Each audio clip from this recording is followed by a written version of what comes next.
잠시 기도하겠습니다. 살아계신 하나님 아버지, 감사와 찬양과 영광 올려드립니다. 이 시간 오직 하나님만 예배 받으시고 하나님만 영광 받으시고 하나님만 찬양받아 주시옵소서. 이 시간 우리의 마음으로, 우리의 삶으로, 특별히 청년들 헌신 예배로 하나님 앞에 올려드립니다. 말씀하여 주시고 깨닫게 하여 주시고 고백하게 하여 주시고 또 우리 가운데 치유와 회복과 자유함이 있는 은혜의 시간 되게 하여 주시옵소서. 감사함이 예수님의 이름으로 기도하옵나이다. 아멘. 저는 캄보디아 시엠립에서 사역하고 있는 김인규 선교사입니다.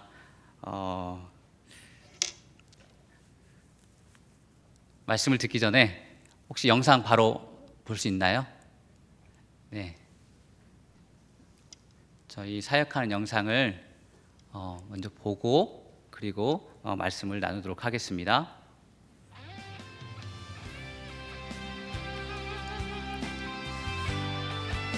캄보디아 그 시엠립에 오셨던 분들이라면 저 교회를 보셨을 거예요. 홀레사 보스에 가면서 저희가 저 배로 만든 교회에서 사역을 하고 있습니다. 저 교회는 20년 됐습니다.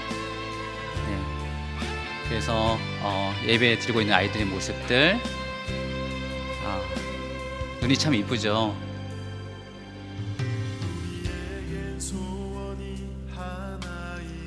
네, 저 드림교회도 이제 10년 된 교회거든요.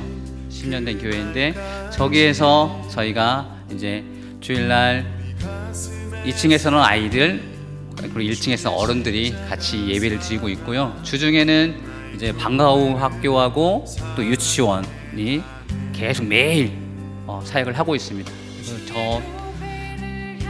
저 정크리어 교회도 마찬가지로 아이들과 어른 예배가 구분되어서 그렇게 예배를 드리고 있고, 그리고 또 주중에는 동일하게 유치원과 또 방과후에서 캄보디아어 또 영어, 수학, 한국어까지 가르치고 있습니다.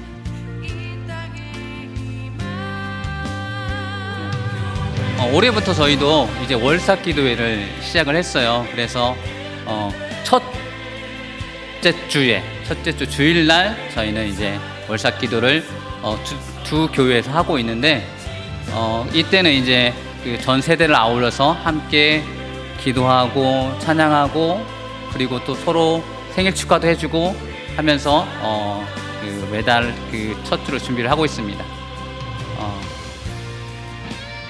유아 세례를 받은 모습이거든요. 이 얘기를 하려면 시간이 굉장히 길어질 것 같긴 한데 여하튼 하나님께서 정말 저희의 꿈을 이뤄주신 게 유아 세례예요. 그리고 저 성도가 우상을 다 버리고 전도받고 세례를 받는 것, 그것도 하나님께 저희의 꿈을 이뤄주신 것이고, 그래서 우상 3개나 있었던 것들을 갖다가 다 떼서 교회 갖다 태우고요, 밖에 있는 우상도 다 때려 부시고, 그렇게 해서 올 1월 달에 저 성도가 세례를 받았었습니다. 저희 사역의 중점은 여러 가지 행사를 하는 것보다는, 여러 가지 사역을 하는 것보다는 사람을 세우는 것, 말씀을 가르치고 그래서 제대로 된 하나님의 사람들로 세워가는 것. 그래서 계속 주중에도 저희는 성경 공부를 거의 어른들 같은 1대1로 그렇게 하고 있습니다. 지금 노방전도 하고 있는 모습이고요. 그리고 2년 전부터 한 2달 정도 가을에 9월달 10월달에 그렇게 저희가 대신방을 저희도 하고 있습니다. 한번 가면 어떤 집은 하루에 한 집밖에 못 할 때도 있어요. 가서 얘기 들어주고 뭐 기도해주고 하다 보면 그래도 그렇게 신방할 수 있는 성도가 있어서 정말 감사한 것 같습니다. 그리고 저희 2년 전부터 저희도 또 그 다니엘 기도회는 아니고 다니엘 학교로 해서 하나님께서 하게끔 하셔서 3주 동안 그렇게 계속 2년을 해왔거든요. 너무 놀랍고 감사한 것은 이 기간들을 통해서 성도들이 매일 평균 70명 이상씩 와서 같이 기도하고 말씀 듣고 말씀 읽고 훈련받는 그런 시간들을 가졌습니다.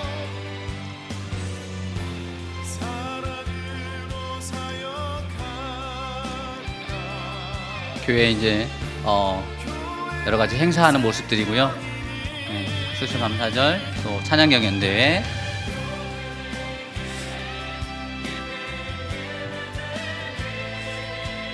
그리고 달란트 시장 하는 모습들입니다. 그래서 저희는 이제 한국에서 옷을 모아서 이렇게 그 배로 보내주시기도 하고, 팀들이 오실 때 이제 물건을 가져오시기도 하거든요. 그러면 그거랑 또 현지에서 준비한 것들 해서 절대로 그냥 나눠주진 않고 다 모아뒀다가 1년에 3번, 3교회니까 9번을 하는 거거든요. 그때 이제 달란트를 내고 사가게끔 그렇게 하고 있습니다. 우리 전사님이거든요. 여자 전사님인데 올해 37이에요. 그래서 작년에 제일 첫 번째 저희 기도 제목이 우리 전사님 결혼하는 거였는데, 작년에 결혼하고, 근데 그것도 교회에서 교회식으로 제가 태어나서 처음으로 주례라는 걸 해봤습니다. 그래서 네, 방과 후 교신하는 모습들이고요.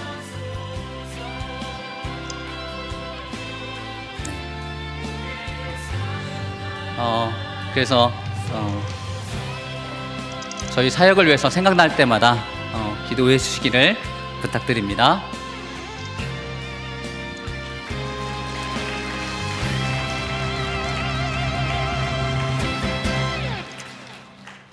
네, 저는 이제 캄보디아 간 지 15년 됐습니다. 그래서 아마 여러분들도 캄보디아 와서 사역을 하고 가신 분들도 계시고 해서 캄보디아를 잘 알고 계실 거라 믿습니다. 여전히 그렇지만 1%도 안 되는 저 땅, 제가 여러분들 처음 뵀지만 노골적으로 부탁을 드리겠습니다.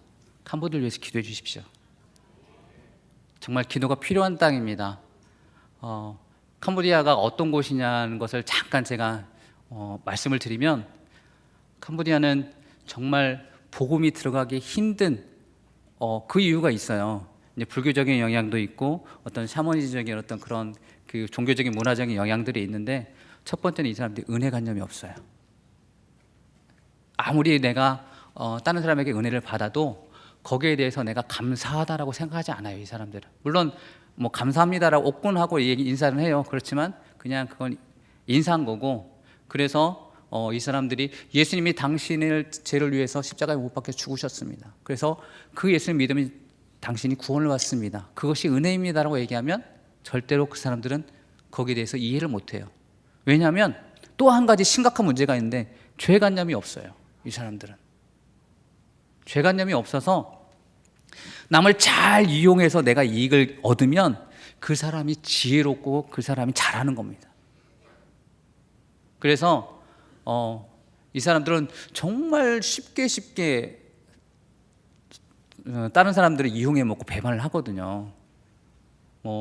여러분들이 갔을 때는 아마 그런 모습들을 볼 기회는 없었을 것입니다. 그러니까 저는 그곳에 살아가고 있기 때문에 이 사람들이 어떤 그러한 그 문화적인 종교적인 생각들을 가지고 있는지를 너무나 잘 알고 있고, 아마 가셨던 분들은 사역지에 갔을 때 많은 아이들, 많은 어른들이 몰려왔을 거예요.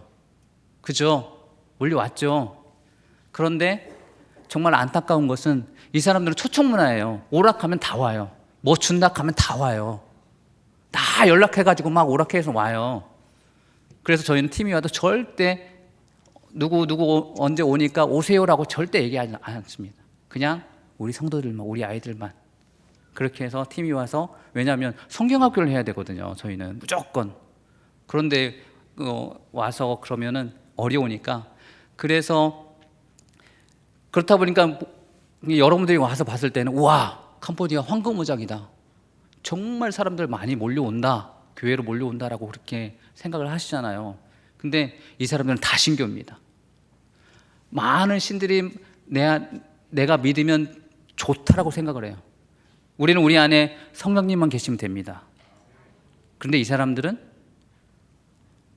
예수도 착한 신으로서 그 안에 있어야 되고요, 다른 신들도, 불교의 신들도, 또 그 힌두교의 수많은 신들도 자기 안에 착한 신들이 있어야 돼요. 그래야 잘 된다고, 잘 산다고, 건강하다고, 오래 산다라고 그렇게 생각을 합니다. 그래서 착한 신, 선한 신으로서 내가 예수를 믿어줄게 하고 오는 거예요. 그런데 이 사람들에게 아니라고, 오직 당신을 구원해주고 당신을 지켜주고 당신을 보여줄 분은 오직 예수 그리스도밖에 없다라고, 그래서 예수만 믿어야 된다고 얘기를 하면 이 사람들은 휙 돌아섭니다. 그러니까 정말 자기들이 믿었던 그 수많은 신들, 수많은 우상들을 버리고 예수 그리스도 예수 그리스도 한 분만을 믿는 거, 그건 정말 어려운 거예요. 일본이 정말 선교하기 어려운 나라거든요. 그래서 10년 사역해서 세례교인 한 명 얻으면 그 선교사는 성공했다라고 그렇게 얘기할 정도입니다. 근데 제 아내인 오진유 선교사가 일본 선교사로 나갔다 왔거든요. 나갔다 와서 캄보디아 가서 얘기하는 게, 일본보다 더 힘들다 라고 얘기를 하더라고요. 그런 땅이 바로 캄보디아입니다. 벌써 30년 됐어요, 한국 선교사가 들어간 지. 그런데 아직 1%가 안 돼요. 그렇기 때문에 여러분들의 더 기도와 응원이 필요합니다. 여러분 기도해 주십시오. 오늘 제가 하나님의 말씀, 이 이사야서 55장 8절, 9절 이 말씀을 준비하면서 특별히 또 헌신의 제자를 쌓는 우리 청년부, 그리고 함께 동참하는 여러분들에게 무슨 말씀을 드려야 될까라는 어떤 그러한 그 묵상 속에서 하나님께서 처음 저를 부르실 때 주셨던 말씀이 바로 이 말씀이거든요. 제가 이제 군대에서 성경을 두 달 만에 다 읽은 적이 있어요. 근데 이 이사야 55장 말씀을 읽을 때, 그때가 이제 아침이었는데 하나님이 네가 내 일을 해라 라고 그렇게 말씀하시더라고요. 그런데 저는 그때는 완전 초신자였거든요. 대학 들어와서 교회를 다니기 시작했고, 우리 사모님 모교회가 제 모교회입니다. 그런데 그렇게 하나님이 저를 부르실 때 저에게 요구했던 건 뭐냐면 다르다는 것이었습니다. 네가 생각하는 것과 하나님이 생각하는 것은 다르다. 그렇다면 뭘 선택할래? 여러분 뭘 선택해야 될까요? 바로 하나님의 생각을 선택하는 것입니다. 하나님의 뜻을 선택하는 것입니다. 그래서 오늘 말씀을 제가 하나님의 뜻이라고 정해봤습니다. 그래서 여러분, 그렇다면 하나님의 뜻이 무엇입니까? 하나님의 뜻 너무 간단해요. 하나님의 뜻은 뭐냐면요, 여러분이, 그리고 이 세상의 모든 사람들이 다 천국에서 하나님이랑 영원토록 같이 사는 것, 그게 하나님의 뜻입니다. 그래서 한국이든지 캄보디아든지 어느 나라든지 이 지구에 살고 있는 모든 사람들이 천국에서 하나님과 함께 사는 것, 하나님은 그 뜻을 이루기 위해서, 그 길을 이루기 위해서 하신 일이 무엇입니까? 바로 예수 그리스도를 이 땅에 보내시는 것이었습니다.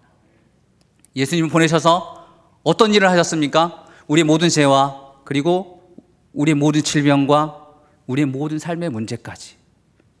여러분 꼭 기억하십시오. 예수님이 우리 죄만을 위해서 십자가에 못 박혀 죽으신 거 아닙니다. 우리의 모든 죄와 우리의 모든 질병, 우리 몸의 질병과 우리 삶의 모든 문제까지 한 번에 다 해결해 주시기 위해서 십자가에 못 박혀 피 흘려 죽으셨습니다. 그리고 3일 만에 다시 살아나심으로 하나님의 뜻을 이루셨습니다. 그리고 이제 그 예수님께서 우리에게 요구하시는 것은, 내가 하나님의 뜻을 이루었으니까 너도 나와 함께, 여러분 혼자가 아니라 예수님과 함께 그 뜻을 이루어가라라고 말씀을 하십니다. 여러분, 우리가 하나님의 뜻을 이루어가기 위해서 성경에서 우리에게 요구하는 하나님의 뜻은 또 무엇입니까? 데살로니가전서 5장에 16, 17, 18절 말씀에 다 암송하고 있죠. 항상 기뻐하라, 쉬지 말고 기도하라, 범사에 감사하라. 이게 우리를 향하신, 여러분 한 사람 한 사람을 향하신 하나님의 뜻이라고 말씀을 하고 있습니다. 그렇다면 우리는 매일 정말 행복하고 즐겁고 신나게 살아야 되잖아요. 그런데 여러분 그렇습니까? 그렇게 살고 계십니까? 네, 감사합니다. 꼭 그렇게 사시기를 예수님으로 축복합니다. 제가 지금 한국에 나온 지 이제 한 달 거의 다 돼가거든요. 근데 나오자마자 90세 된 그 할머니 권사님을 뵐 기회가 있었어요. 이제 5년 전에 캄보디아에 오셨었거든요. 85세 나이에 와서 이제 저희 교회에서 같이 사역도 하시고, 그래서 이제 선교사님 나왔다 하니까는 꼭 만나야 된다고. 그래서 저녁도 안 드시는 분이 저녁을 사주겠다고 해서 그것도 고기를 사주겠다고 해가지고 오리고기집에 가가지고 고기를 먹었어요. 그러면서 이제 저희 앞에 앉으셨는데 목사 두 사람을 앞에 앉혀놓고 이 권사님이 하시는 말씀이 뭐냐면, 목사님 저는 매일매일 너무 행복하고 너무 즐겁고 너무 신나요. 왜냐면요, 제가요 1년에 성경을 몇 번 읽는지 아세요? 1년에 성경을 12번씩 읽으신대요. 근데 이제 올해부터는 눈이 너무 침침해져서 글이 잘 안 보여가지고 이게 틀어놓고 음성을 들으면서 읽으신대요. 그래서 그때 만났을 때 6번 읽으셨대요. 저는 올해 한 번 읽긴 했어요. 이게 1년에 한 3번 정도, 3번 아니면 4번 정도 읽거든요, 성경을. 근데 뭐 그렇게 얘기를 하시니까 목사가 돼가지고 아무 말도 못하고 꿀먹 모르는데, 이분이 밥 먹으면 식사를 하시면서 식사는 안 하시고 계속 이제 성경에 대한 얘기를 하시면서 또 하시는 말씀이, 그렇게 성경을 읽으니까 말씀이 너무, 하나님의 말씀이 선명하게 자신의 삶에 비춰진대요. 그래서 그 말씀에 비추어서 이분이 뭐 매일 할 일이 성경 읽고 기도하고 교회 가는 것밖에 없대요. 그러니까 기도하면 하나님이 또 그것을 자기 눈앞에서 응답해 주시는 것들을 볼 수 있는 기쁨이 너무 커서 너무 즐겁고 감사하다라고 그렇게 고백을 하더라고요. 참, 목사 둘이서 저희가 꿀먹은 벙어리처럼 네네네, 아 권사님 정말 대단하십니다, 그렇게 하고 이렇게 돌아온 기억이 있거든요. 근데 그분을 뵀을 때 모세가 생각이 나더라고요. 얼굴에 광채가 비치고, 그리고 그 모세가 죽기 전에 120살이 되었지만 총기가 사라지지 않고, 그리고 힘이 쇠하지 않았던 그 모습이 바로 그 권사님의 모습이었더라고요. 아, 이게 하나님 뜻대로 살아가는 사람의 모습이구나. 여러분도 이 권사님처럼 그렇게 하나님 뜻대로 살아가는 여러분 되기를 예수님 이름으로 축복합니다. 아, 시간이 한 가지만 저는 얘기를 하고 싶어요. 하나님 뜻대로 살기 위해서 오늘 말씀에 우리에게 말씀하시는 것이 있습니다. 그것은 뭐냐면 다름을 인정하라는 것입니다. 다르다는 것. 무엇이 다를까요? 하나님의 뜻과 하나님의 생각과 나의 생각, 내가 가야 할 길과 하나님께서 우리가 가야 할 길로 정해놓은 것, 그 길이 다르다는 것입니다. 여러분 한번 생각을 해보십시오. 분명히 여러분들은 각자가 꿈꾸고 생각하는 그러한 것들이 있습니다. 그것들을 우리는 분명히 이루어가면서 살아야 돼요. 목적이 없으면 그 사람은 아무런 삶의 의미가 없어요. 행복하지 않을 거예요. 누구나가 다 목적을 가지고 살아야 됩니다. 특히 청년들은 더 그렇습니다. 헌신의 재단을 지금 쌓고 있잖아요. 여러분, 헌신이 무엇입니까? 내 몸을 드리는 거예요. 제가 수화는 잘 모르지만 헌신을 얘기할 때 이렇게 긋는 것 같더라고요. 그러면 내 목숨을 드리는 거거든요. 수화로 표현할 때 헌신은 목숨을 드리는 거예요. 내 삶을 드리는 거예요. 그게 헌신입니다.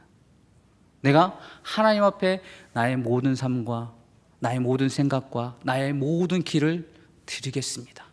그게 헌신인 것입니다. 그런데 여러분, 우리는 어떻습니까? 그 다름을 인정하고 있습니까? 아까 캄보디아 사람들이 어떻다고 했습니까? 은혜간념도 없고 죄간념도 없어요. 수많은 신들을 모시고 자기가 섬기며 사는 것이, 그것이 가장 좋은 거라고 생각합니다. 그런데 하나님이 요구하시는 것은 아니야, 다 버려야 돼. 다 버리고 오직 나만 믿어야 돼. 그런데 그 사람들 그 다름을 인정하지 않아요. 그 사람은 절대 하나님을 두려워하지 않습니다. 왠지 아세요? 하나님은 선한 신이에요. 선한 신은 절대로 사람을 해코지 하지 않습니다. 그 사람 생각이에요. 그런데 귀신은 사람을 해코지 한다고 생각하기 때문에 귀신은 정말 무서워합니다, 이 사람들이. 그래서 우상을 떼어내는 것도 혹시나 이것을 떼어내서 자기가 죽을까봐, 아니면 가정에 자식들한테 우환이 생길까봐 그것을 못 떼어내요. 옛날에 우리가 초창기 그 신주단지 모셔놨던 것을 못 버렸던 것들처럼 그렇게 이 사람들은 우상에 대한 어떤 그 두려움이 강합니다. 그런데 여러분, 성경에는 뭐라고 말씀하십니까? 오히려 하나님을 두려워하라고 말씀하십니다. 왜 그렇습니까? 분명 우리 하나님은 사랑이 많으신 분이십니다. 오래 참으시고 인자하시고 언제나 우리를 용서해 주시고 우리를 품어주시는 분이 하나님이십니다. 그런데 예수님께서 마지막에 하신 말씀이 무엇입니까? 내가 다시 이 땅에 올 건데 그때 하실 일이 무엇입니까? 심판하러 오신다고 하셨습니다. 심판자로 이 땅에 오셔서 우리를, 이 세상을 심판하신다고 말씀하고 있습니다. 그렇기에 우리는 하나님을 두려워해야 됩니다. 더 힘써서 내 생각이 아닌, 내가 원하는 것들이 아닌 하나님의 뜻, 하나님의 생각에 맞춰서 살아가는 그러한 삶을 살아야 합니다. 그렇지 않으면 우리는 절대로 그 심판, 그 자리에 섰을 때에 그 두려움과 공포를 벗어날 수가 없을 것입니다.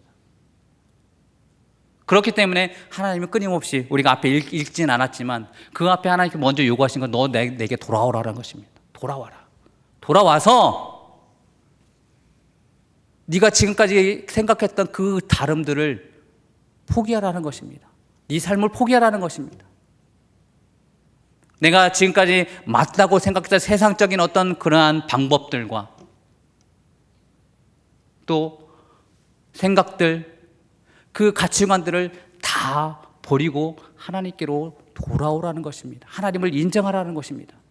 여러분, 이스라엘 백성들이 광야에서 40년 동안 그 생활했을 때를 여러분 한번 생각을 해보십시오. 아무것도 없습니다. 그렇지만 그들에게는 항상 있는 것이 있었습니다. 뭐죠? 낮에는 구름 기둥으로, 밤에는 불 기둥으로, 그리고 새벽마다 뭐가 내렸습니까? 만나와 메추라기가 내렸습니다. 그들은 너무나도 선명하게 하나님이 그들과 함께하는 것을 매일매일 보면서 살았던 사람들입니다. 얼마나 행복했을까요? 그런데 성경은 뭐라고 써 있습니까?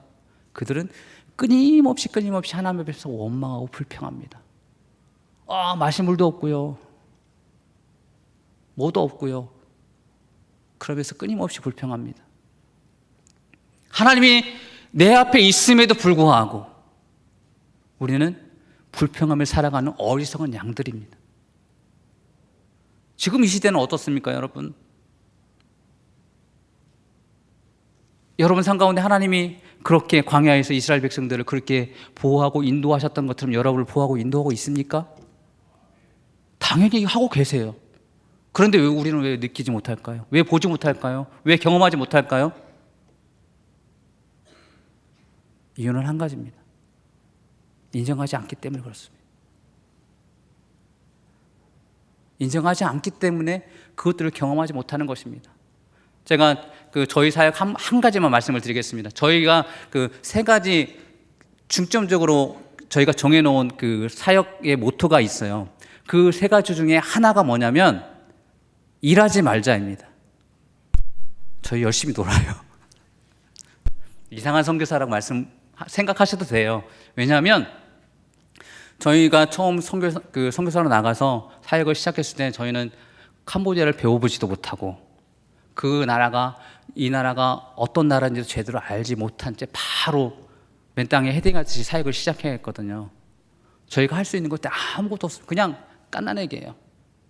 나는 목사인데 할 수 있는 게 아무것도 없어요.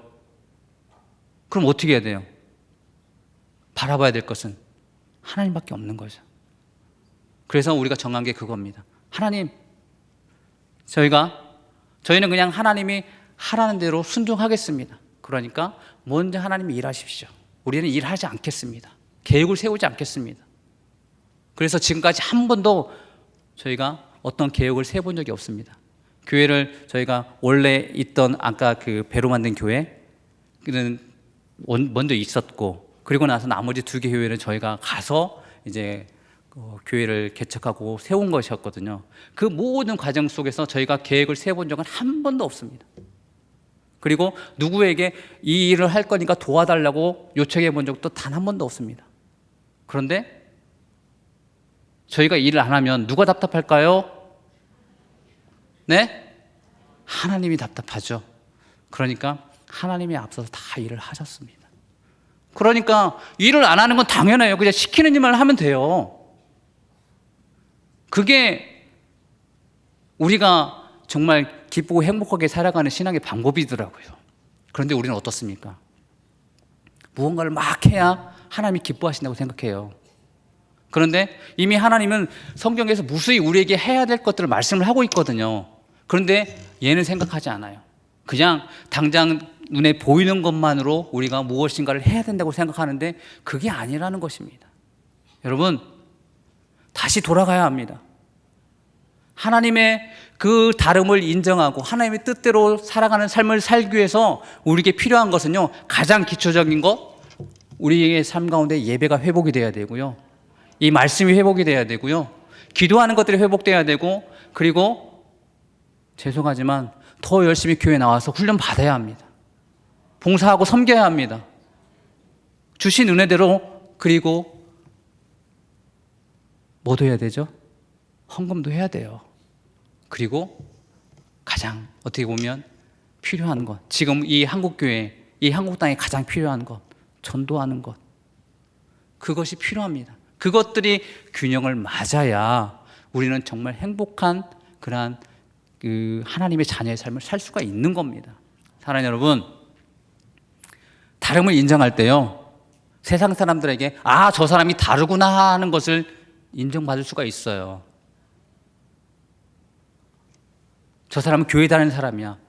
지금 어때요? 저 사람은 교회 다니는 사람. 아, 세상 사람들이 코로나를 지나면서 교회가 얼마나 욕을 얻어먹었어요. 그죠? 그래서 전도하는 건 정말 힘들어요.